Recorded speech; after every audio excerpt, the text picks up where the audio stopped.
Es para acá, para saber dónde comparto. Ok, Juan 37-39, Jeremías 32, Daniel. Juan 1:11-13, Alicia. Juan 3:3, Nilda. Juan 3:5, Cristian. Juan 3:16, Julio. Juan 10:15, Johnny. Juan 10:24-26, Gabriel. Juan 6:37, Joana. Y Juan 6:44-45, Lisa. Amén. Estamos bien ahí, ¿verdad? Déjame entonces bajar para acá. Déjame bajar para acá. Déjame bajar por aquí. Bien, mis hermanos, estuvimos el jueves pasado estuvimos aquí cubriendo comenzamos el tema de la expiación limitada con una introducción, ¿verdad? Un poco en la historia, sentando la base y dejando claro que ese tema no es un tema que nace los otros días, no es una discusión que se inventó algún hereje, no es que el diablo estaba aburrido y dijo, déjame entonces decir esto. No, realmente esta doctrina se ha venido discutiendo a lo largo de los años, hermano. Aún a lo largo de los siglos. Amén. La doctrina de la expiación limitada, como comúnmente se le conoce, ¿verdad? Que viene a formar parte del acróstico TULIP. El TULIP, ¿verdad? Hablamos un poquito del TULIP, que describe básicamente los 5 puntos del calvinismo en cuanto a la soteriología o a la salvación. Ahora, vimos, ¿verdad? Un poquito esa parte, y hoy quisiera ya de lleno que entremos en las escrituras. ¿Qué le parece? Bastante material, espero en el Señor que el tiempo pueda hacernos justicia. Entonces, para poder entender y seguir el curso de nuestro estudio bíblico, comencemos, hermanos, recordando que hipotéticamente el Padre hizo o se comprometió en el pacto de redención en la eternidad, se comprometió con el Hijo. Y que recuerda lo que habíamos cubierto acerca del Padre. El Padre dijo que le iba a dar al Hijo ¿qué? Un pueblo. Y ese pueblo sería que, entre otras cosas, sería limpiado de sus pecados por medio de la sangre de Cristo, sería preservado, sería guiado y sería presentado delante de Dios sin mancha, ¿verdad? Eso es parte del pacto de redención y lo abordamos mucho más a lo largo de todo este tiempo que hemos venido, ¿verdad? Abundando en el tema, solo para tener una idea. Saludos, Rubén, un abrazo. Entonces, Dios entregó a su Hijo unigénito un pueblo con propósitos específicos, mi hermano, para ese pueblo. Dios tenía propósitos específicos para ese pueblo. Y por ende, la obra expiatoria de Cristo tiene propósitos específicos. Cristo no murió por morir y pues vamos a ver qué pasa. A Dios que reparta suerte. No, propósitos específicos hay en la obra de Cristo, específicamente en su muerte, ¿verdad? Ahora, ¿qué significa la expiación? La palabra expiación. John Piper lo define de la siguiente forma. La expiación es la obra de Dios en Cristo, en la cruz, donde Él completó la obra de su vida de perfecta justicia, canceló la deuda de nuestro pecado, apaciguó su santa ira contra nosotros y ganó para nosotros todos los beneficios de la salvación. Ahí hay una definición sintetizada de lo que abarca la palabra expiación. Es una obra que Dios completa, Dios Hijo, ¿verdad? Dios Hijo completó por medio de su perfecta justicia, de su obra perfecta, su obediencia perfecta. Él canceló la deuda de nuestro pecado, apaciguando la ira de Dios, porque Dios no estaba contento con nosotros, ¿verdad que no? Fuera de Cristo y la obra del Espíritu Santo, la Biblia enseña que la ira de Dios se viene revelando desde el cielo, ¿verdad? Es la ira de Dios lo que se revela desde el cielo contra todo aquel que está fuera de Cristo y la obra del Espíritu Santo. Amén. Es la maldición de Dios en ese sentido. Pues apaciguó la ira santa de Dios contra nosotros y ganó para nosotros todos los beneficios de la salvación, hermano. Y vamos a abarcar esos beneficios. Ahora, hermano, Cristo apaciguó la ira de Dios. Eso tiene que ver también con la propiciación. Y la propiciación y la expiación podemos entender que van de la mano. La primera apacigua la ira santa y perfecta de Dios. La segunda cubre los pecados del pueblo. La propiciación apacigua la ira de Dios. La expiación cubre los pecados del pueblo de Dios. Y recordemos, hermano, que el tema en cuestión ha sido objeto de debate hasta el presente. ¿Ok? Ahora vamos a analizar algunos textos. Vamos a la Biblia de lleno, hermano. Jeremías 32, 37 al 39. Con voz en cuello, por favor. Y aquí, en nombre del Padre, del Hijo y del Espíritu Santo. Oh, amén. Y aquí que yo los reuniré de todas las tierras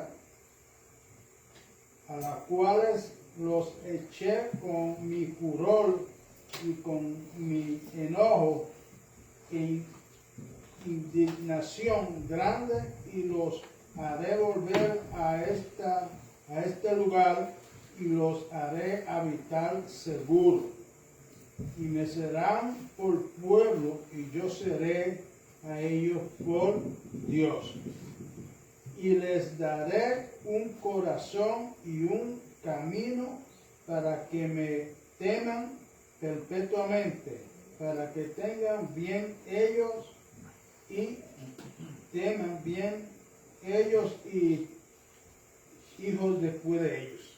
Gracias. Entonces, hermanos, en el Antiguo Testamento nosotros nos damos cuenta que Israel violó el pacto, gracias Daniel, el pacto mosaico. El pueblo de Israel practicó la idolatría y vivió de espaldas a Dios. Y eso lo puede corroborar, entre tantos pasajes, Jeremías 32, 30 al 35. Y fue un pueblo completamente rebelde al llamado de Dios, que hizo por medio de sus profetas.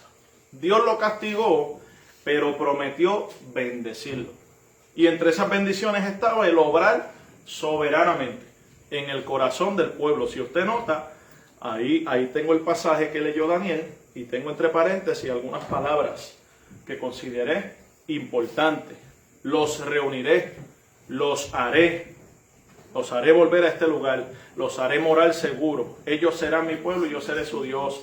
Y les daré un solo corazón y un solo camino. ¿Para qué? Para que me teman. O sea, vemos a Dios comprometiéndose a obrar soberanamente en ese pueblo.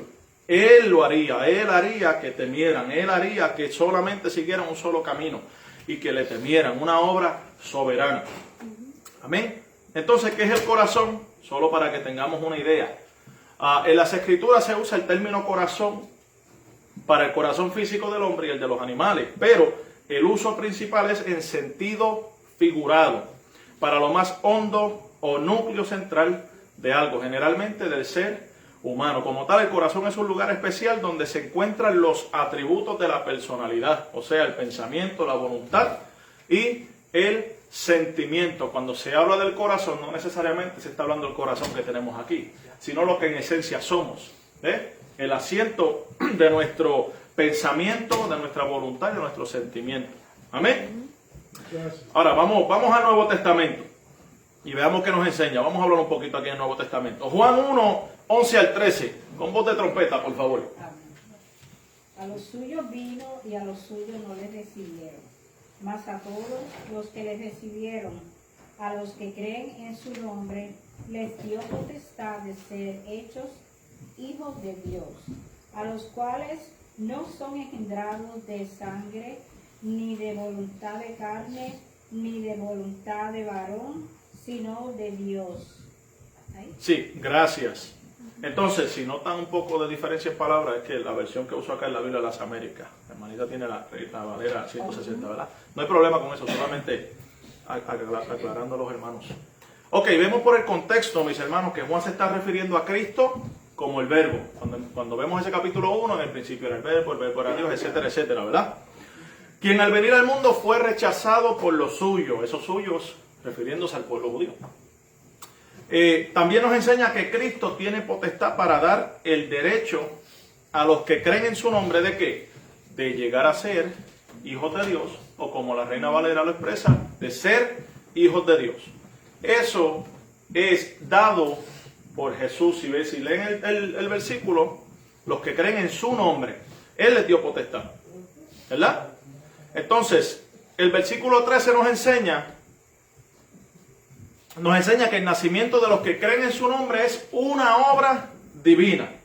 Y un comentario acerca de esto dice así: el nacimiento de un hijo de Dios no es algo natural, es la obra sobrenatural de Dios en la regeneración. Una persona le da la bienvenida a Jesús y responde con fe y obediencia a Él, pero la obra misteriosa del Espíritu Santo, oiga bien, es la causa de la regeneración. Vamos a explicar eso un poquito más en detalle más adelante, ¿ok? Juan 3:3, por favor, con voz de trompeta. Respondió Jesús y le dijo: de cierto te digo, que el que no naciere de nuevo no puede ver el reino de Dios. Gracias, mi hermanita. Juan 3:5, por favor. Respondió Jesús: de cierto te digo, que el que no naciere de agua y del Espíritu no puede entrar en el reino de Dios. Ok, aquí, como ven, no subrayé, solamente una observación que hice. Dice ahí, Juan 3:3, que no nace de nuevo no puede ver el reino de Dios. Juan 3:5, el que no nace del agua y del Espíritu no puede entrar al reino de Dios. Conocemos por el contexto, ¿verdad? Es la conversación de Jesús ¿con quién? Con Nicodemo, ¿verdad que sí? Un doctor, un maestro de la ley, que al Jesucristo habla de estas cosas, ¿qué dijo? Pero Jesús, ¿cómo que yo tengo que meterme al vientre de mi madre otra vez? ¿Qué está pasando aquí?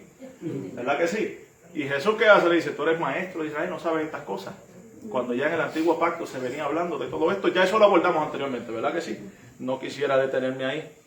Lo que quisiera hacer énfasis es en lo siguiente, hermano. Tanto para ver el reino de Dios como para entrar en el reino de Dios es, oiga bien, necesario. Un sinónimo de la palabra necesario, ¿alguien lo conoce? Obligado, es una obligación.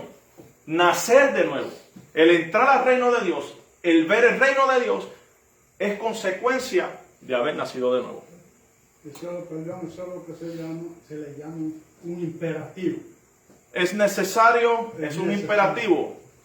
Yo diría es un indicativo, tal vez, ¿verdad, pastor? Un imperativo viene siendo más bien una orden. Yo te digo, o desear, o haz. Pero esa orden se la dio Dios ya por fe.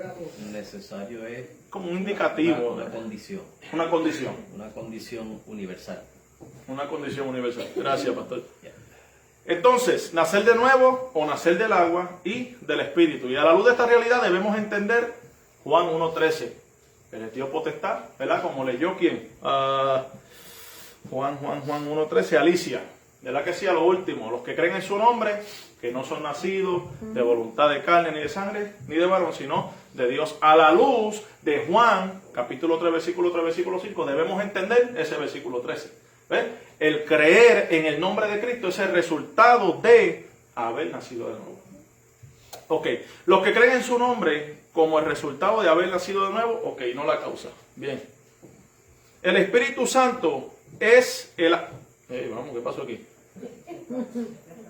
Hay que orar por esta computadora, pastor. Espérate, ¿dónde está? Ok.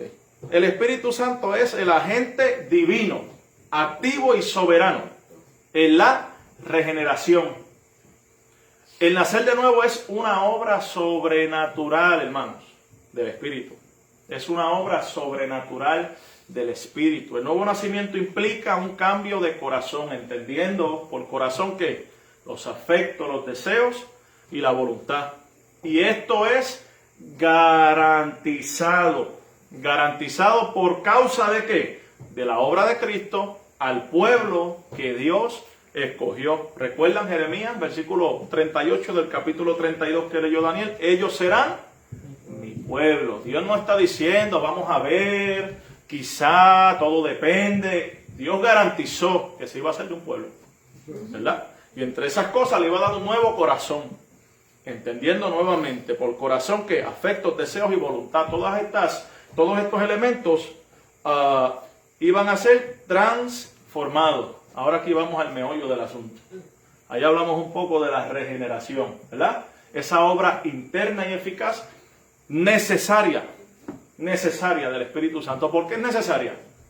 ¿Por qué? ¿Alguien que me puede decir? Vamos a ver.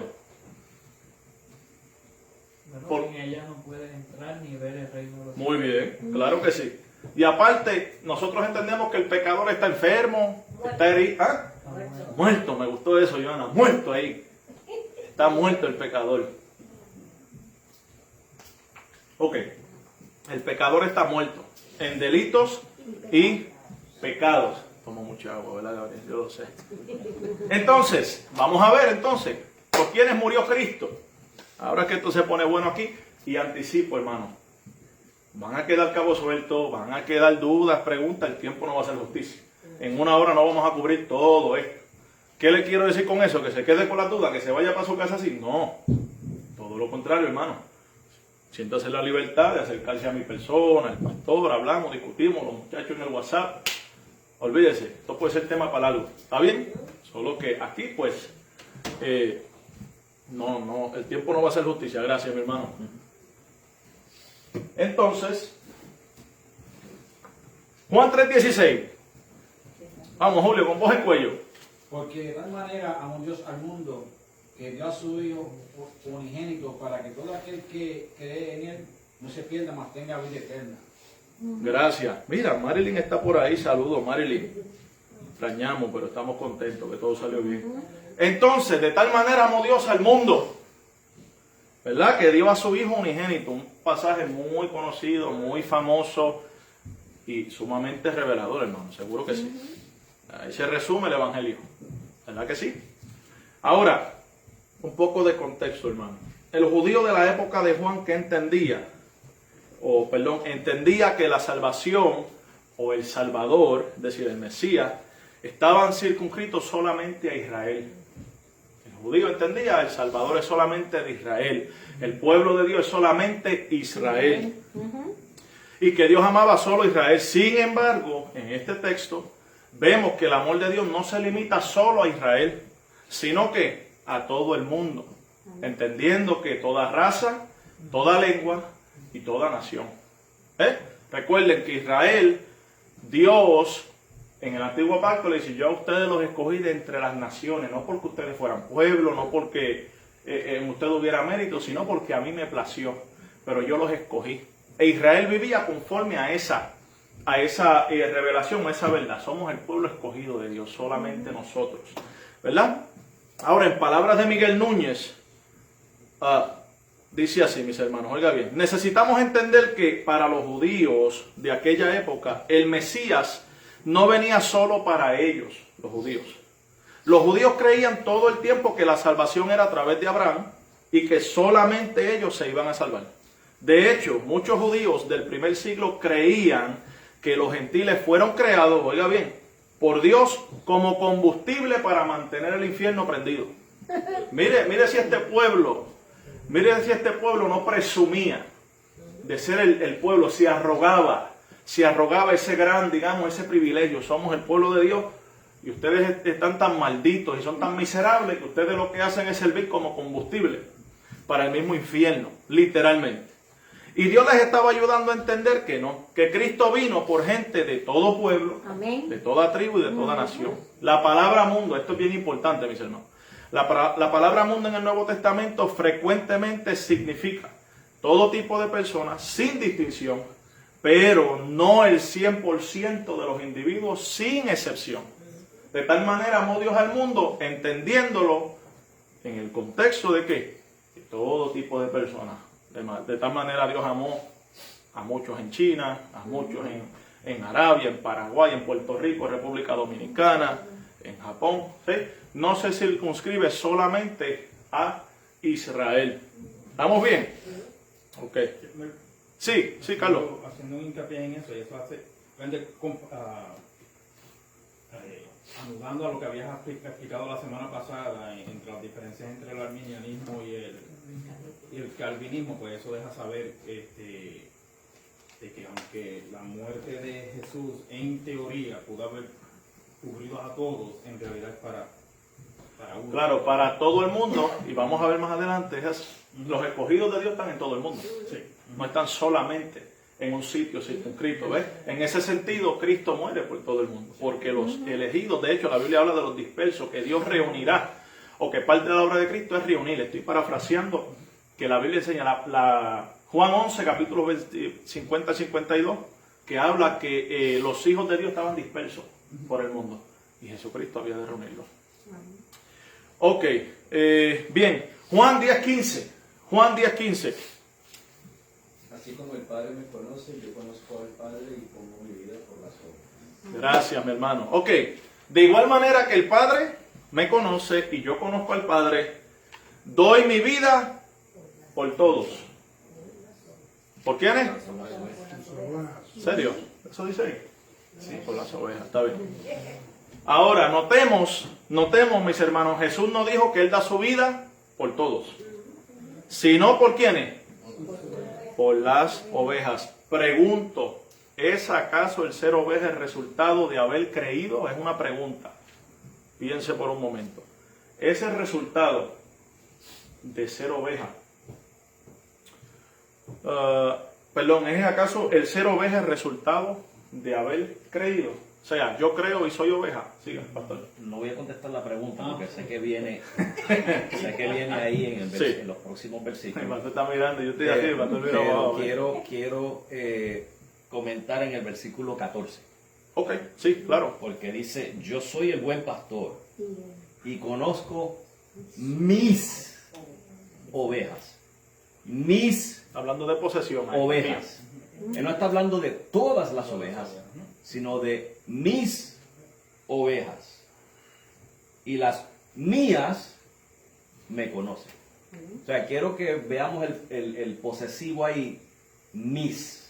Claro, y mirando el contexto, perdona. Ya. Mirando el contexto, yo solamente cito un versículo, pero si miramos el contexto, Ya. va a ver que no son versículos aislados, ni mucho menos. Siga, pastor. No, No, eso es de que todo. quería señalar eso. Sí, ok. Para que cuando vayan a contestar la pregunta, pues, Entonces, ¿es acaso el ser oveja, yo creo, por ende soy oveja? ¿O yo soy oveja y por ende creo? Oveja. Ah. Yo creo, no. Vamos, tranquilo. Vamos a ver. Yo creo ¿cuál es la causa? Yo creo- ¿Cuál es la causa? y en consecuencia soy oveja. O yo soy oveja y en consecuencia creo. Sí, causa y efecto. Yo soy oveja y en consecuencia creo. ¿Y cuál es la causa? ¿Cuál es la causa de uno y del otro? O sea, si vamos a poner el título, ¿qué es la causa? ¿Yo creí o yo soy oveja? Yo soy oveja.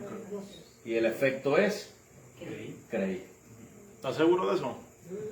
Soy oveja y creí. Sí, y hay una razón, digo, no es que haya una razón, lo que pasa es que en clases anteriores, no solamente tú has enfatizado, pero también el pastor en clases anteriores ha enfatizado cuando estaba explicando sobre Dios mío, no la constitución, La confesión. la confesión, gracias. Y había hecho el énfasis en ese particular que primero somos, y corríjame, primero somos Llamado. llamados a... No, había... Déjame decir Está bien. A lo que te organiza yo voy a seguir acá, ¿está bien? Está bien. Juan 10, 24 al 26. Dios, mira, Y le rodearon los judíos y le dijeron, ¿hasta cuándo nos turbarás el alma? Si tú eres el Cristo, dínoslo abiertamente. Jesús le respondió, os lo he dicho y no creéis. La obra que yo hago en nombre de mi Padre, ellas dan testimonio de mí. Pero vosotros no creéis. Perdóname, Pero- las obras que yo hago son las obras que mi Padre me mandó a hacer. Y las estoy haciendo, ya dan testimonio de mí. Pero ustedes, los judíos que estaban demandando señal de Jesús, no quieren creer. Vamos a ver por qué. Perdóname, Gabriel, dale, versículo 26. Pero vosotros no creéis. ¿Por qué? Porque no soy de mis ovejas, como Ay. os he dicho. Gracias, mi hermano. La razón de la incredulidad de aquellos judíos que le estaban diciendo a Jesús, ¿hasta cuándo nos vas a tener en suspenso? Ya, di si eres el Cristo, no, dilo. Y Jesús dice, pero sí, yo ya se los he dicho. Ya yo se los he dicho y ustedes no quieren creer. Las obras que yo hago, las hago en el nombre de mi Padre. Y ellas dan testimonio de mí. Pero ustedes no creen y hay una razón para eso. Y es que ustedes no son de mis ovejas. Entonces la pregunta se contestó ahí. ¿Ves? Se cree por cuanto se es oveja, no viceversa. Vamos a explicarlo. La razón por la cual estos judíos no podían creer en Jesús, a pesar de las obras que Jesús había hecho o hacía como evidencia, me perdí aquí. Ok, hacía como evidencia de ser el enviado del Padre, fue el no ser de sus ovejas, no pertenecían a las ovejas del Señor. Ahora, John Piper lo explica mucho mejor que yo. Dice así: ser una oveja te hace creer y no viceversa. Así que las ovejas no se hacen ovejas por creer. Son capaces de creer porque son ovejas. Por lo tanto, cuando Jesús dice, yo doy mi vida por las ovejas, declara, con mi sangre compro a los que mi Padre me ha dado y yo aseguro, oiga bien, yo aseguro su fe y todas las bendiciones incluidas a los que están unidos a mí. Ahí me comí como 60 letras, pero está bien. A los que están unidos a mí. ¿Está bien? Decía Cristian. Ok, entonces, nuevamente, ¿están copiando ahí, perdón? ¿Acaso? El ser oveja del Señor no es producto, hermano. El ser oveja del Señor no es producto de la autodeterminación del pecador o de la fe que tenga el pecador. Recordemos, hermanos, nosotros partimos de qué? Entendiendo que las Escrituras nos enseñan que el pecador está ¿qué? Está muerto en delitos y pecados. Efesios 2:1. Si está muerto, ¿qué puede hacer un muerto? Nada. Vaya al cementerio y háblele allá a todos los muertos a ver si uno le responde. Si le responde, a veces coger. Pero ¿sí me entiende? Es absurdo, ¿verdad? O sea, usted y yo fuera de Cristo estábamos heridos, ¿verdad? No, heridos. Muertos. Ah, está bien. Muerto. Muerto. Okay. Ah. Se pone. Aleluya. Entonces, mis hermanos, estábamos viviendo en la carne, en ese estado caído, hermano. Incapaz, perdón. Y la carne para nada aprovecha. Ah, ahí está. Romanos 8:7-8. Viviendo en la carne, incapaz e indispuesto en agradar a Dios, hermano. Entonces, ¿cómo entonces es posible que el pecador que está muerto, que es incapaz de agradar a Dios, que está en la carne, y todo designio de la carne, todo pensamiento situado en la carne es enemistad contra Dios, como un pecador en ese estado carnal puede producir fe? Primero estamos viendo que tiene que nacer de nuevo, es necesario. Es necesario, es obligada la regeneración.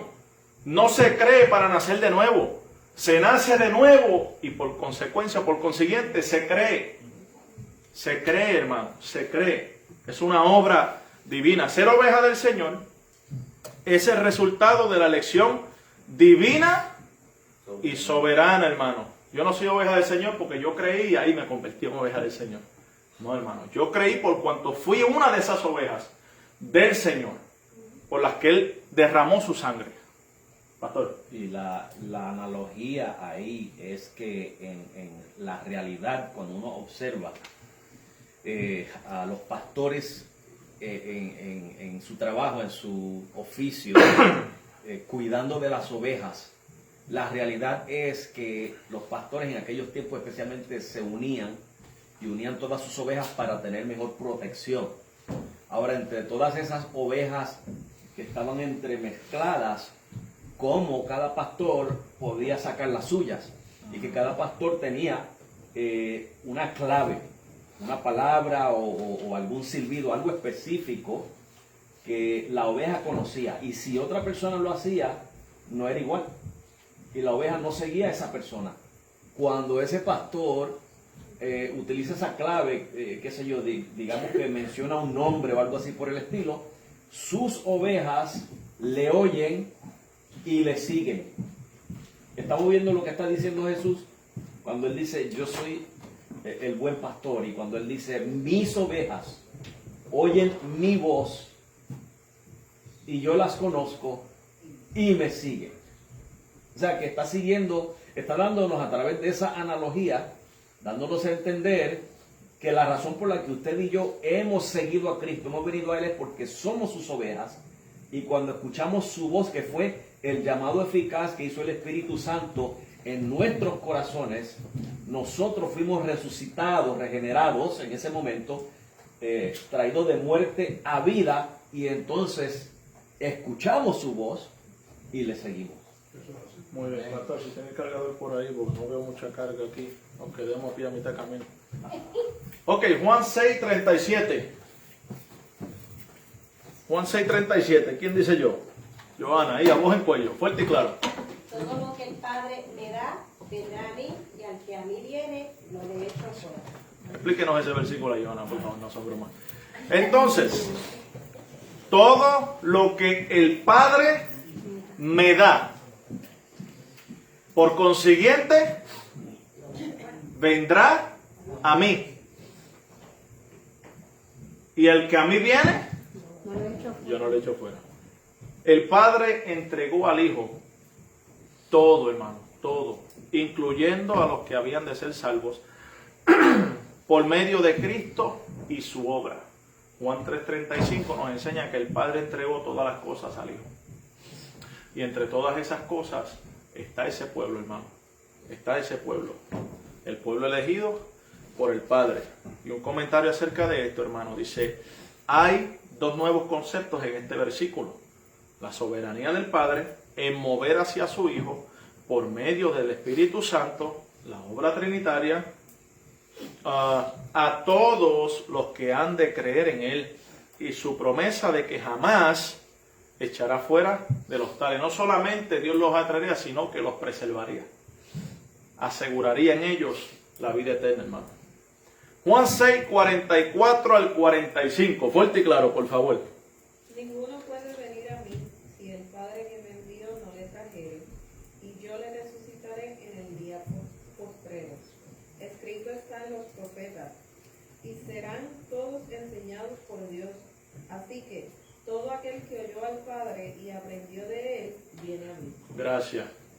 Entonces, nuevamente, todo lo que el Padre me da, Juan 6:37, viene a mí.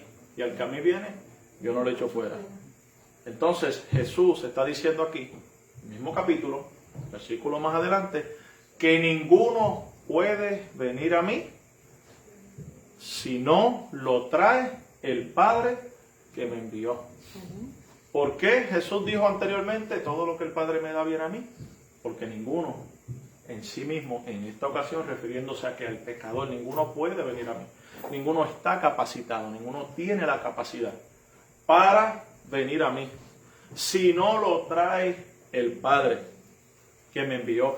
Y nuevamente, no solamente el Padre lo trae, sino que lo preserva en Cristo, porque dice, lo resucitaré en el día postrero. Eso es un hecho.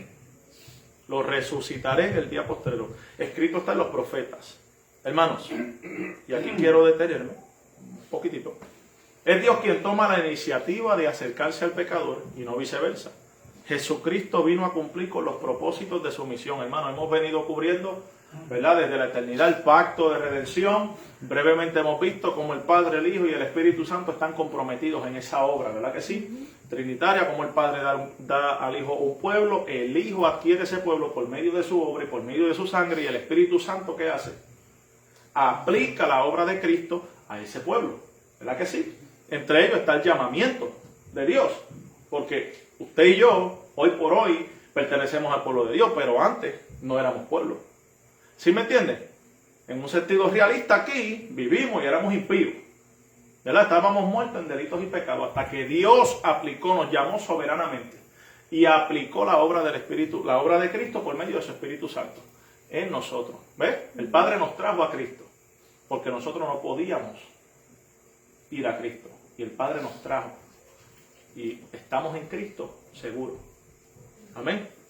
Entonces, entre ellos ganar para sí el pueblo que el Padre le entregó desde antes de la fundación del mundo, desde antes Desde antes de Génesis 1:1, ya usted y yo estábamos en la mente de Dios. Desde antes de Dios haber creado los cielos y la tierra, ya usted y yo, como pueblo de Dios, estábamos en la mente de Dios. Cuán grande es el amor y el poder de Dios, hermano, la bondad de Dios. Este pueblo será atraído eficazmente por Dios. Eficazmente porque es una atracción interna, hermano. A eso se refiere, serán enseñados por Dios. O sea, internamente iluminados. Y eso se encuentra en el Antiguo Testamento, en el libro de Isaías. Esto incluye la regeneración del pecador. ¿Qué aseguró Cristo en su obra hasta la cruz del Calvario? El nuevo nacimiento. ¿Se da cuenta? Entre otras cosas que vamos a ver más adelante, Cristo aseguró la regeneración de ese pueblo. La obra de Cristo, no la mía. La obra de Cristo. De esta manera Dios garantiza que vendrá Cristo. No es que potencialmente vamos a ver, pues Cristo murió, muere por todos, sin embargo vamos a ver quién se decide y hace eficaz esa obra. No, Dios envió a su Hijo, Dios garantizó la obra por ese pueblo. Estoy saltando. Ok, nuevamente mis hermanos, recordemos que el pacto que Dios hizo con el Hijo en la eternidad tiene unas condiciones, las cuales el Hijo cumple. Todo pacto tiene sus condiciones, pero Cristo cumple las condiciones del pacto con el Padre, hermano. Y Dios escogió soberanamente de todo el mundo un pueblo de toda raza, lengua y nación. Y nuevamente, lo puse ahí en todas mayúsculas, ¿qué hizo? Garantizó que ese pueblo vendrá a Cristo. Ese pueblo, el Padre garantizó que lo iba a traer a Cristo. Él garantizó, ¿recuerdan Jeremías? Ezequiel también habla, Jeremías, lo que leyó Daniel al principio, yo me haré de un pueblo, yo pondré mi temor en ellos, yo haré que me sirvan, que anden por un solo camino. Yo lo voy a hacer. Dios lo garantizó. Y lo estamos viendo en el Nuevo Testamento. Obrando eficazmente, hermano. ¿En dónde? En el corazón. Todo designio del pensamiento del corazón de los hombres, ¿qué enseña las Escrituras? Es de continuo solamente a lo malo. Del corazón, ¿qué dijo Jesús? ¿Qué salen? Los malos pensamientos, los adulterios, las fornicaciones. Entonces, ¿dónde Dios obra? En el corazón. La misma esencia del ser humano. ¿Se da cuenta, mis hermanos? Ok. Preguntas, comentarios hasta ahora. Yo diría, bueno, yo pongo esta analogía como cuando usted tiene un pejo bravo. Ay. Pero bravo, y usted ama ese perro, y usted dice, yo voy a coger este perro y le voy a enseñar. No, este perro es mío, él lo compró. Lo voy a enseñar, lo voy a domar. Si muerde, ya no va a morder. Si está peleando con otro perro, ya no va a pelear con otro perro. Cuando sale conmigo, el perro va mansito. Eso fue lo que hizo Cristo con nosotros.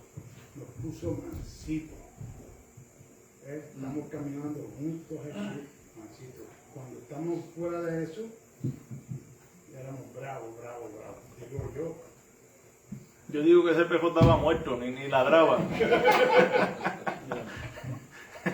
Pero estoy dando una ilustración. Sí, rebelde, la rebeldía, ¿verdad que sí? En ese estado de mortandad que está el pecador, es la rebeldía que se maneja. No es que estamos muertos ahí. Ciertamente tenemos vida, pero moral, espiritualmente estamos muertos, rebeldes contra Dios. El Dios que se revela a las Escrituras, porque ese es el engaño del pecado. Nosotros pensamos amar a Dios. No, yo temo a Dios, yo oro. Claro, pero es el Dios de las Escrituras. O es un ídolo que yo me he creado. ¿Sí me entiende? Ese es el problema de no conocer a Dios. Si usted y yo no conocemos a Dios, los domingos lo que podemos estar adorando es un ídolo y no el Dios de las Escrituras. ¿Sí me entiende, mi hermano? Por eso es la importancia de nosotros estudiar las Escrituras, adorar al Dios que se revela en las Escrituras conforme a sus atributos. Dios que es amor, pero que también es justo, que también se aira, que también aborrece al pecador, aborrece su pecado, que es santo. ¿Sí me entiende? Ok. Pensar que Cristo murió por todos, hermano. Hay hermanos que piensan que Cristo murió por todos. Ahora, pensar que Cristo murió por todos, incluso por los que mueren en incredulidad, oiga esto, es limitar la expiación a una oportunidad o a una posibilidad. Y esto, hermano, esta posibilidad es siempre y cuando el pecador, y oiga, lea eso que está subrayado, por un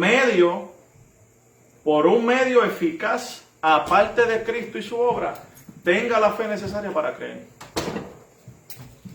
De ser esto cierto, hermano, la obra de Cristo hasta la cruz del Calvario no aseguró nada. Porque si al final la última palabra la tiene el pecador, pues la obra de Cristo no garantiza nada. ¿Sí me entiende? Entonces se necesita, aparte de la obra de Cristo, un medio para entonces poder creer en Cristo. Cristo no aseguró entonces que ese pueblo iba a creer en Él. ¿Sí me entiende? Ok, si el pecador puede tener lo que se necesita para acudir a Cristo, aparte de la obra de Cristo, lo que le acabé de decir, mis hermanos, entonces la obra de Cristo no es efectiva en tanto el pecador eficazmente decida aceptar a Cristo. O en otras palabras, el pecador es quien decide, es quien tiene la última palabra. ¿Entiende? Entonces cuando venimos a ver, no somos quienes entendemos la expiación particularmente a muchos y no a todos los que la limitamos. Paradójicamente, ¿sí me entiende? Quien piensa que Cristo muere por todos, en realidad está limitando la obra expiatoria de Cristo. Porque todos creen. Debemos deducir que Cristo ha muerto aún por los que van al infierno. Entonces, la muerte de Cristo implica... ¿Qué pasó aquí? Vamos. La muerte de Cristo implica, hermano, que los pecados de esos pecadores han sido juzgados ya en la persona de Cristo, y por ende Cristo ha sido castigado. Si ese pecador va al infierno, ese pecador tiene que ser otra vez castigado por sus pecados. Entonces la obra de Cristo no fue suficiente. ¿Estamos entendiendo? Por el contrario, no creemos que Cristo murió por todos los pecadores para hacer posible la salvación de ellos, siempre y cuando ellos con su decisión autodeterminada hagan efectiva la obra de Cristo en sus vidas. Creemos que Cristo murió por muchos pecadores, garantizando su salvación, lo cual implica, hermano, su regeneración, su arrepentimiento, su fe y su perseverancia. Cristo adquirió todas esas cosas, todos estos elementos necesarios por medio de su obra, culminando en la cruz. Adquirió todos esos elementos para garantizar que las condiciones, hermano, necesarias para heredar el reino de los cielos se lleven a cabo. ¿Sí me entiende? El mismo Dios que puso las condiciones es Él también quien se asegura de que sean cumplidas esas condiciones. Él lo ha provisto en Cristo. Imagínense que cuando Efesios dice que Dios nos bendijo en Cristo según las riquezas de su gracia, es como que Cristo adquirió todo ese tipo de riquezas y ahora nos pertenecen a nosotros, hermanos. La regeneración, la fe, el arrepentimiento, todo eso es don de Dios. O al menos, así lo entendemos, es un don de Dios, hermano. Hay hermanos que entienden que el pecador posee la fe que se necesita, puede producir la fe que se necesita para ser salvo. El católico romano entiende que el pecador no está muerto, está herido y coopera con Dios en el proceso de la regeneración. De hecho, entienden la justificación como usted y yo entendemos la santificación. Es un proceso progresivo la justificación. Por eso es que las buenas obras en el catolicismo se enfatizan. Porque según ellos, Dios no es que constituye justo al pecador, sino que infunde esa justicia en el pecador. Usted y yo todavía, en un sentido, somos santos, somos justos delante de Dios, pero en otro sentido, somos pecadores. ¿Sí me entiende? Somos santos en virtud de la obra de Cristo, en Cristo, unidos a Cristo. Pero nuestra realidad, por otro lado, es que todavía somos pecadores. Amén. Entonces, por medio de la obra de Cristo, aplicada eficazmente por el Espíritu Santo. Mano, nada más y nada menos que lo que el pecador necesita desesperadamente. El pecador necesita ser vivificado, no tiene vida. Necesita la fe, necesita el arrepentimiento y necesita, hermano, perseverar. Pero ¿cómo entonces es posible que Cristo muere, hace su obra, vive y muere por todos los pecadores, pero al final el pecador queda a merced del pecador, que el pecador decida y haga entonces eficaz la obra de Cristo? Con mucho respeto a quien piense así, hermano, pero no, la obra de Cristo garantiza, es eficaz. Y Dios garantizó que ese pueblo iba a creer. El amor de Dios, el pacto de Dios desde el principio fue específico. El amor de Dios no es un amor indiscriminado. El amor soberano de Dios es un amor particular a ese pueblo. Dios ama, claro que Dios ama al pecador. Ama a todos, hermanos. Pero no en un sentido de salvarlos a todos. ¿Sí me entienden? A ver, un ejemplo. Yo amo a mi esposa. Yo no voy a amar a su esposa como amo a la mía, hermano. Usted no va a amar a su esposa como ama a la mía. Vamos a tener problemas. ¿Sí me entiende? Entonces, claro que amamos a nuestras hermanas, pero no de la misma forma en que amamos a nuestras esposas. Y de igual forma a la mujer no ama a su hermano de la misma forma que ama a su esposo.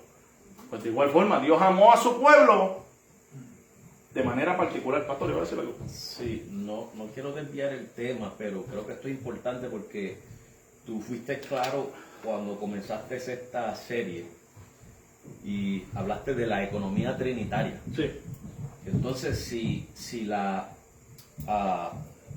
Dios, desde el punto arminiano, desde el punto de vista arminiano, si Cristo murió por todos, entonces la armonía trinitaria se corrompe.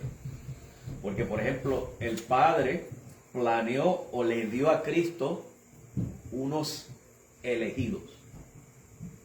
Pues Cristo muere por esos elegidos, pero si el Espíritu Santo decide, no, pero yo se lo voy a aplicar a todos, ya no hay armonía entre los tres. Claro. El Padre y el Hijo están en armonía, pero el Espíritu Santo dice, no, porque esto es para todos. No hay armonía. Claro. Y pudiéramos decir lo mismo del Padre Con el Hijo, exacto. con el Hijo o el Hijo con... ¿Entiendes? Exacto. O sea, se rompe la armonía. Exacto, definitivamente, sí. Gracias, pastor. En palabras de John Piper, nuevamente, hermano. Oiga bien. Dice, nosotros no limitamos el poder y la efectividad de la expiación. Más bien, decimos que en la cruz, Dios previó la redención verdadera y eficaz de sus hijos, de todo aquello que los destruía, incluyendo su propia incredulidad. Y afirmamos que cuando Cristo murió específicamente por su novia, es decir, la iglesia, no solo creó una posibilidad o una oportunidad para la salvación, sino que realmente compró infaliblemente, aseguró para ella, para esa iglesia, para su novia, todo lo que es necesario para salvarla, incluyendo la gracia de la regeneración y el regalo de la fe. El nacer de nuevo es una obra de Dios por medio de su Espíritu Santo y es una obra soberana. El viento sopla de un lado a otro y aunque nosotros podemos sentir el viento, sabe su dirección, conoce su dirección, de dónde viene, puedes tal vez detenerlo. Así es el Espíritu Santo, así es todo aquel que nace del Espíritu, dijo Jesús. Es una obra misteriosa, es una obra soberana, porque el Espíritu Santo dice, perdón, ¿te gustaría nacer de nuevo? No, hermano. Así como usted, siendo un embrión en el vientre de su mamita, le dijo, mami, quiero nacer. Usted no pidió nacer, ¿verdad que no? Pues de igual forma. Así es todo aquel que nace de Dios, hermano. Y todo lo demás es usted amar a Dios, amar a Cristo, desear a Cristo, obedecerlo, vivir para Él. Eso es el resultado de la obra soberana de Dios por medio de su Espíritu Santo. Que Cristo adquirió, hermano, todos esos beneficios en la cruz. ¿Se da cuenta, hermano? Entonces, entendemos que Cristo garantizó eso. Pensar que entonces Cristo vivió perfectamente la ley de Dios, que nadie puede obedecerla perfectamente, y encima de eso cargó la maldición de esa ley. Fueron juzgados los pecados de muchos o de todos los pecadores, y Cristo fue castigado, hecho una llaga, fue molido, en él no se encontró atractivo ninguno. Resucitó el tercer día, está a la diestra de Dios, y al final el pecador es el que dice, pues sí o no. Y ahí es eficaz la obra, no. Creo que no le hace justicia, hermano, a lo que enseñan las Escrituras. Con todo el respeto. Sí, pastor. No sé si tiene Santiago 1.18 ahí también. No, pero ya usted lo tiene, dígalo. Lo dice ahí, Él, hablando de Dios, de su voluntad, nos hizo nacer por la palabra de verdad, para que seamos primicias de sus criaturas. Gracias. De su voluntad nos hizo nacer. Efesios 1 se va a encontrar las razones por las cuales Dios predestinó a su pueblo según el puro afecto de su voluntad, según su gran amor para la alabanza de la gloria de su gracia. En ningún momento dice según lo que Dios haya visto, no. Es según el puro afecto de su voluntad. Todo se encuentra en Dios, hermano. ¿Por qué Dios me amó? ¿Por qué me escogió? Porque me amó. Porque así le agradó. Porque quiso amarme. Cuando en mí estaba, cuando yo tenía 20 miles de razones para que me aborreciera y me odiara y me condenara en el infierno, decidió amarme. Un amor tan grande que decidió castigar a su hijo por no castigarme a mí. Porque yo en ningún momento lo iba a buscar fuera de Cristo. Y al final Dios me va a decir, o va a dejar la última palabra en mis manos. No, hermano. Dios dijo, yo voy a asegurar a este sinvergüenza. Porque si no, lo tengo que condenar.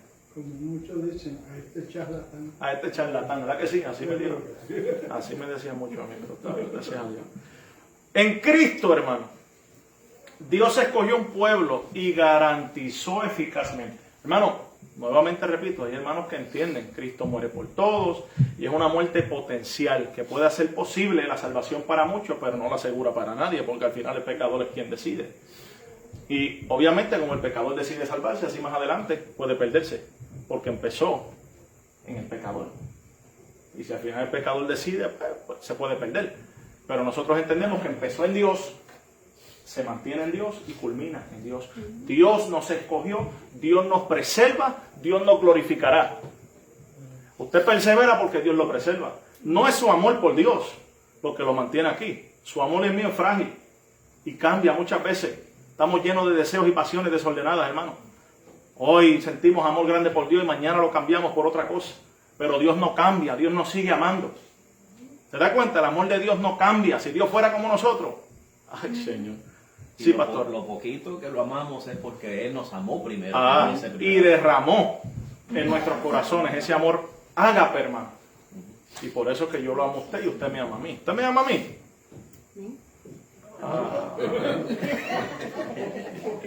Entonces, vamos a hacer un llamado aquí. Entonces, hermano, un poquito, dijo Daniel, lo cogió ahora. Te iba a decir que le preguntara a Richard. A Richard no está aquí. Yo le dije que yo me tocaba dar estudio y dijo que se tenía que quedar. Eso no quería escucharme. Pero bueno. En Cristo, hermano, Dios escogió un pueblo y garantizó eficazmente, número 1, su redención. Número 2, su regeneración. Número 3, la fe. Recuerden que la salvación está condicionada a la fe, al creer. La elección es incondicional. La salvación es por medio de la fe. Fe que nosotros no tenemos. Pero Dios la ha provisto por medio de la obra de Cristo. ¿Es? Entonces Dios la provee, el arrepentimiento también. Garantiza la santificación de ese pueblo. Hermano, no somos salvos, siempre salvos, viviendo como te da la gana y ya somos salvos y se acabó. Esos son muñecos de paja que hay que meterle fuego, hermano, hay que meterle candela. Esos son disparates. ¿Ok? Perseverancia y glorificación. Perseveramos porque Él nos preserva, hermano. Él nos preserva. Y seremos glorificados porque a los que antes Él conoció, Él los predestinó. A los que predestinó, ¿qué pasa? A los que predestinó, ¿qué hizo? ¿Qué hizo? Los llamo. Los llamó, los justificó, los glorificó. La glorificación todavía no ha sucedido, hermano. Y la glorificación es un acto, no unos sí y otros después. Todo el pueblo de Dios será glorificado a uno, hermano. Eso será hermoso. Amén. Los muertos resucitarán primero, los muertos en Cristo, y luego nosotros, los que hayamos quedado, seremos. Aleluya. Entonces, los que el Padre escogió, en Cristo no morirán en incredulidad, hermano. Todavía, hermano, hay impíos allá afuera. Hay pueblo de Dios allá afuera que necesita ser regenerado, hermano. Necesita la fe, el arrepentimiento. Ahora, usted y yo muchas veces que hacemos, mira, este no entiende aquello. Pero ¿cuánto usted y yo nos tardamos, hermano? ¿Cuánta paciencia Dios tuvo con usted y conmigo? Entonces usted y yo queremos que se conviertan de la noche a la mañana. Y queremos ser medio fariseo con ellos. Mira tú, pecador, te va a llevar el diablo. Pero si estábamos iguales. Prediquemos el Evangelio, hermano. Con amor, con amor. Eso sí, paréntesis, el Evangelio lo predicamos a todos. Porque Dios tiene esos escogidos, pero es Dios quien los conoce, no nosotros. Exacto. ¿Sí me entiende? Eso es otra falacia, hermano, que yo he escuchado. Entonces yo voy a predicar y mira, tú eres escogido, que no, eso son falacias, hermano. Predicamos el Evangelio a todos. Dios conoce. Porque el Evangelio no solamente salva, hermano. ¿Usted sabía eso?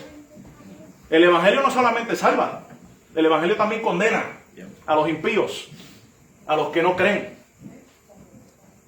¿Se da cuenta, hermano? El mismo Evangelio que salva, hermano, a ese pueblo, es el que endurece también el corazón de esos impíos que no quieren arrepentirse, hermano. Entonces, no mueren en incredulidad. Por el contrario, hermano, los que el Padre abandonó en su incredulidad serán justamente condenados. Los primeros, ¿qué reciben? Gracia. El pueblo de Dios que recibe, gracia. Porque el pueblo de Dios, hermano, no es que somos nenes lindos, no es que éramos buenos, justos, igual de pecadores que los demás. Pero Dios, de entre esa masa de pecadores, se plació ¿en qué? En salvarnos, sacarnos de ese lodo, de ese fango, hermano. ¿Y cómo lo hizo? Entregando a su Hijo. Y a los otros que abandonan en su incredulidad, ¿qué reciben? Justicia. Hermano, los primeros que reciben, Gracias. y los últimos, Justicia. pero en ninguno de los dos casos Dios comete injusticia. Y es que estamos tan acostumbrados, hermano, en el momento en que nosotros pensamos que es injusto que Dios solamente haya muerto por algunos y no por todos, ya dejamos de pensar en gracia. En el momento que nosotros decimos, no, que Dios no hace acepción de personas. Hermano, cuidado lo que estamos pidiendo. Estamos implícitamente diciendo que Dios es injusto. Ok. Si Dios fuera a ser justo, ¿a quién salvaría? Por el contrario, ¿qué haría? Condenarnos a todos. ¿Queremos que Dios sea justo? No. Conmigo no. Hermano, por un lado, somos creyentes, abrazamos estas verdades, pero no debemos mirar a los demás por encima del hombro, ni aun a quienes no piensen como nosotros. Porque, es repetido, hay hermanos que entienden, hermano, de manera distinta este orden de salvación o ciertos matices, hermano. Pero si partimos de que no, Dios no hace acepción de personas, eso es injusto, que Dios muera por unos sí, o que Dios escoja a unos y otros, tengamos cuidado, hermano. En ese momento hemos dejado ya de pensar en la gracia de Dios, en la misericordia de Dios. Porque ese pueblo ha sido salvado por gracia, no por mérito. Si Dios fuera a ser justo con usted y conmigo, hermano, infierno, lago de fuego es lo que nos espera. Justamente, Dios no tiene que salvar a nadie. Dios no está obligado a salvar a nadie. Esa es la grandeza, hermano, del Evangelio. Sí, la misericordia, hermano. Esa gracia operativa en nosotros. Nos amó con amor eterno. Amén. ¿Sí me entiende, mi hermano? Abrace estas verdades. ¿Tiene dudas, comentarios? Nuevamente, hermano, en este tiempo, gracias a Dios me dio para compartirlo todo. Hay mucho más, mi hermano, de verdad. Pero solamente quise aquí compartirle esto. El pastor retoma ahora, si Dios quiere, la confesión. Y yo quiero darle gracias a mi hermano por su paciencia, por su tiempo, por soportarme. Espero que, gloria a Dios, espero que hayamos todos sido edificados, hermano. Gloria a Dios, hermano, aquí estoy a su servicio. Para mí es un placer, de verdad, poder servirle. Gracias al pastor por la confianza. Esto para mí no es cualquier cosa, desde luego, hermano, poder estar aquí frente a ustedes, de verdad. Yo sé que soy grande, pero me siento chiquito. ¿Ok? Hermano, abracemos estas verdades, lo que yo pueda servirle, ayudarle. Y sigamos viniendo los jueves y orando, hermano, aprovechando esa media hora de oración. Y clamando a Dios que nos conceda un avivamiento, hermano. Un avivamiento de su palabra, de amor los unos por los otros. Que podamos luego, hermano, impactar nuestros alrededores. ¿Amén? Por último, quiero decir, hermano, y recalcar, esto no es doctrina de los otros días, como se enseña. Ese es el problema del odio al estudio, a la historia, a la teología, de querer, de pensar que el mundo gira alrededor de mí. ¿Sí me entienden? No, hermano, hay un legado. Nosotros como iglesia tenemos un legado de más de 2000 años. ¿Usted lo sabía? ¿Ha conocido usted cómo se desarrollaron las doctrinas cristianas fundamentales? Estudiemos, hermano. Eduquémonos. La teología bíblica, eduquémonos. Esto no es de los otros días. Esto no es que el diablo estaba enzorrado y dijo, déjame hacer que 2 o 3 apostaten ahí que no tienen cerebro, que no tienen inteligencia. No, hermano. No. Eduquémonos. Y hagámosle frente. Con valor, con amor, con denuedo, hermano. A quienes se oponen. ¿Iba a decir algo, pastor? Sí, concerniente, 2 cositas. Concerniente a eso que acabas de decir, tenemos que entender que cuando el Evangelio llegó al nuevo mundo, de allá del viejo mundo, mayormente estas doctrinas de la gracia, a donde vinieron fue a Norteamérica. Pero al sur, acuérdese que los países del sur, en los países de habla hispana, mayormente abundó el catolicismo. Y luego, cuando vamos entrando al siglo XIX, que comienzan a desarrollarse estas otras teologías que vienen del wesleyanismo, y siguen por ahí hasta que llegamos a finales del siglo XIX, comienzo del siglo XX, pues hay una explosión de un supuesto avivamiento de la calle de Azusa. ¿Okay? Y eso es lo que impactó ya a un país que estaba católico, que solamente mantiene ciertas creencias similares, como la salvación por obras y por esfuerzos y por pelear la batalla y qué sé yo, pero que como es menos, vamos a ponerle esto, hermano, que la eliminación de imágenes pues tiende como a decorarlo con algo de más piadoso. Y entonces es lo que se desarrolla mayormente en el sur. Ahora, como eso es lo que los hermanos y las personas de habla hispana han conocido por tanto tiempo, cuando oyen esto, para ellos es nuevo. Exacto. Pero no es nuevo, esto tampoco se traslada a los tiempos de la Reforma. Esto viene desde toda la Biblia, que de hecho este es el segundo punto que quiero hacer. Ya desde el Antiguo Testamento, en Isaías 53:8 dice, por cárcel, está hablando de Jesús, por cárcel y por juicio fue quitado, y su generación, ¿quién la contará? Porque fue cortado de la tierra de los vivientes, y por la rebelión de mi pueblo fue herido. O sea, Dios no está diciendo ahí que Cristo fue herido por toda la humanidad. Cristo fue herido por su pueblo.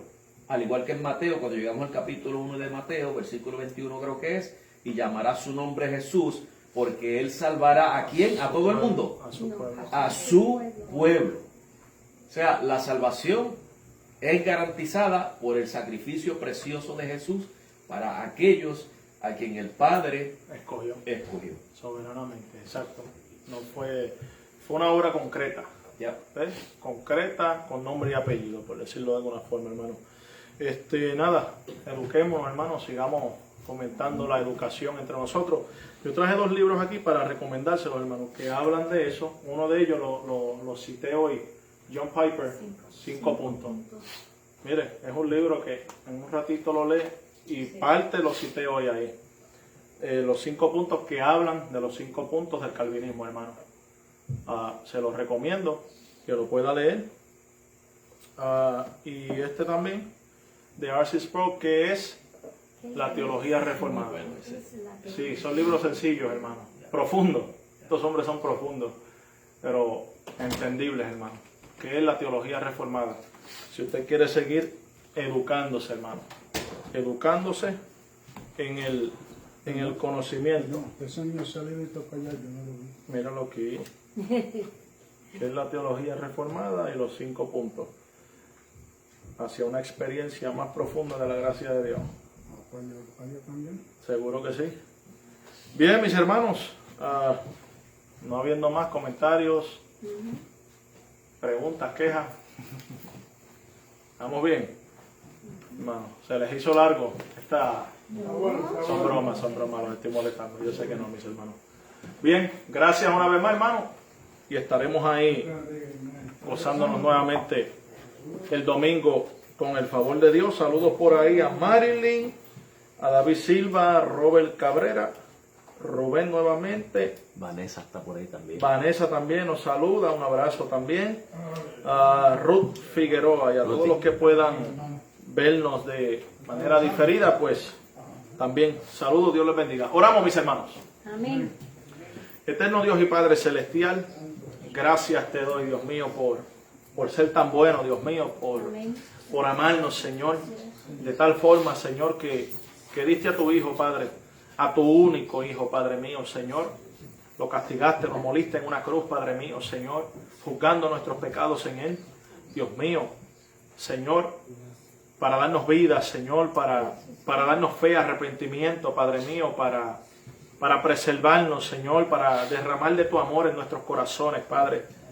Gracias, Dios mío, porque, Señor, tenemos la esperanza de que seremos glorificados, Señor, y Jesucristo será manifestado en gloria a nosotros, Padre. Ayúdenos a vivir, Señor, a la luz de esa verdad, Dios del cielo, Padre, que podamos mostrar una conducta, Dios mío, Señor, conforme al Evangelio, Señor, Padre mío, aguardando la esperanza bienaventurada, Señor, y la manifestación gloriosa de nuestro gran Dios y Salvador Jesucristo. Padre, de la misma forma que nos has permitido llegar, Padre, en esta noche, de igual forma te suplico, Señor, que nos concedas el llegar a nuestros hogares, Padre, y esta palabra, Señor, que nos has permitido, Señor, estudiar, Padre, que pueda ser aplicada en cada uno de nosotros por medio de tu Espíritu Santo, Dios mío, que el hambre, la sed por tu palabra en nosotros no se acabe, Padre mío, Señor. En Cristo Jesús, Padre mío, Señor. Gracias. Amén. Amén. Gracias una vez.